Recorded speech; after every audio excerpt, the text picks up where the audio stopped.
Edwin Valero was boxing's undefeated knockout king, a fierce Venezuelan fighter who tore through his opponents with unbelievable power and speed. Every fight was a violent storm inside the ring, a relentless display of aggression that left crowds breathless and opponents broken. 27 fights, 27 knockouts, no losses. In an era filled with talented fighters, Valero stood out as something more, a force of nature. Seemingly unstoppable and utterly ruthless, his punches were thunderclaps. His style was brutal and direct. He wasn't just winning, he was destroying. At the peak of his career, Valero was one of the most electrifying and feared fighters in boxing. His style was simple but devastating. Come forward with intense pressure, throw punches in rapid succession, and end the fight as quickly as possible. Fans knew that when Valero entered the ring, the fight rarely lasted beyond the early rounds. One of his defining moments came in May 2006 against Vicente Mosquera, a skilled former champion known for his toughness. From the opening bell, Valero unleashed a storm of punches, constantly moving forward and never allowing Mosquera to settle into the fight. His aggression overwhelmed Mosquera quickly. Valero's punches were heavy and accurate, cutting through Mosquera's defense. In the first round, Valero landed a crushing right hand that knocked Mosquera down. Although Mosquera rose, the relentless pressure from Valero didn't let up. By the 10th round, Valero's ferocity forced the referee to stop the fight, awarding him a technical knockout victory. This fight, it was a clear statement to the boxing world that Valero was a knockout artist at the top of his game. In 2010, he stepped into the ring for what would be his final and, arguably, greatest performance. Against rising Mexican star Antonio DeMarco, the fight took place in Monterrey, Mexico.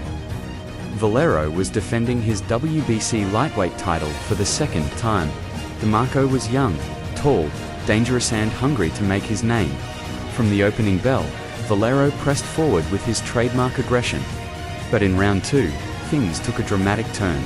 An accidental elbow from DeMarco opened a deep, bloody gash right in the center of Valero's forehead. Blood poured into his eyes. The referee considered stopping the fight, but Valero, he didn't flinch. He fought through it relentlessly. The next few rounds, Valero turned up the pressure. Despite the blood, despite the swelling, he began to systematically break DeMarco down. He cut off the ring, landed crushing body shots, and threw fast looping hooks with precision. By round 6, DeMarco's movement was slowing. His face showed damage. He tried to box, but Valero's intensity was overwhelming. By round 9, DeMarco's corner had seen enough. They stopped the fight before the 10th could begin. Valero had done it. 27 fights, 27 wins, 27 knockouts, undefeated, untouchable.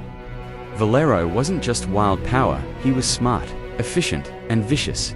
That night, Valero proved he wasn't just a knockout puncher, he was a warrior. He could take damage, he could adapt, and he could dominate. Sadly, it would be the last time the world saw him in the ring. Fans flocked to see him fight, captivated by the promise of witnessing another quick, explosive victory. Promoters dreamed of big paydays. Sports writers speculated on his potential to become an all-time great. This meteoric rise put Valero on the radar for a blockbuster matchup with Manny Pacquiao, who at the time was considered one of the best pound-for-pound fighters in the world. Fans and analysts speculated endlessly about a fight between Valero and Pacquiao. A dream showdown between Pacquiao's speed, skill, and experience, and Valero's raw power and aggression. The fight promised explosive action and massive paydays for both fighters. Valero was seen as a dangerous and unpredictable challenger, someone who could punish Pacquiao with his relentless pressure and devastating punches. Many believed that if Valero could bring his full power and intensity, he might pose the toughest test yet for the Filipino superstar. Unfortunately, that highly anticipated fight never materialized. While Valero's career trajectory was headed towards superstardom, his personal life and mental health struggles cast a shadow over his future. His increasingly volatile behavior outside the ring raised concerns, but few could have predicted.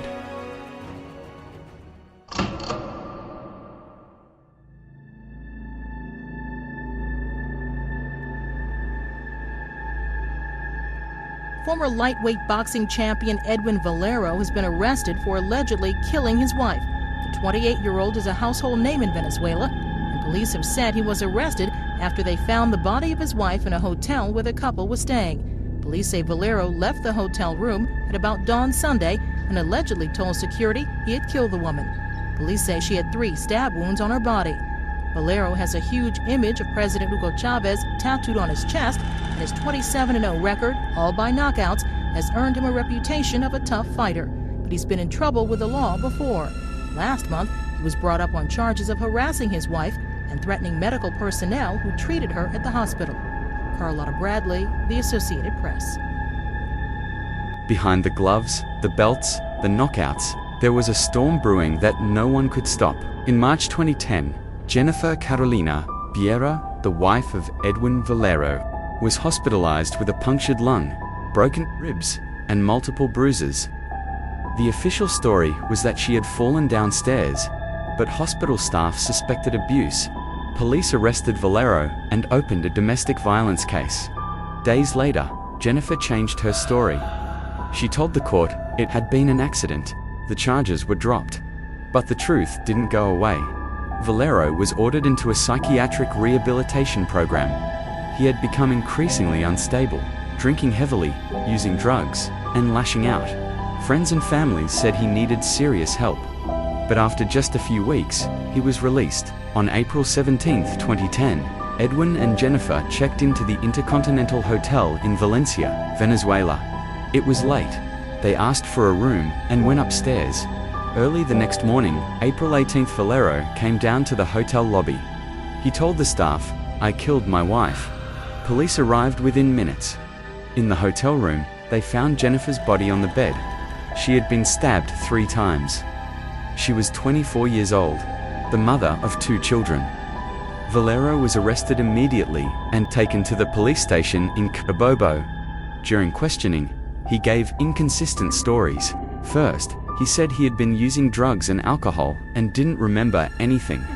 Then, he claimed unknown attackers had entered the room and killed her. Later, he said he woke up and found her dead. The investigation was still unfolding, but Edwin Valero would never stand trial. Just before 1:30 a.m. on April 19, 2010, less than a day after his arrest guards found him hanging in his cell, he had used the waistband from his pants. He was still alive when they cut him down, but it was too late. He was pronounced dead minutes later. The death was ruled a suicide. Later, his family requested a second autopsy, hoping to challenge the ruling, but it confirmed the original findings. There was no sign of foul play. The marks around his neck and the bruises on his head were consistent with a self-inflicted hanging. 2 lives ended in less than 24 hours. One was taken by violence, the other by guilt or madness.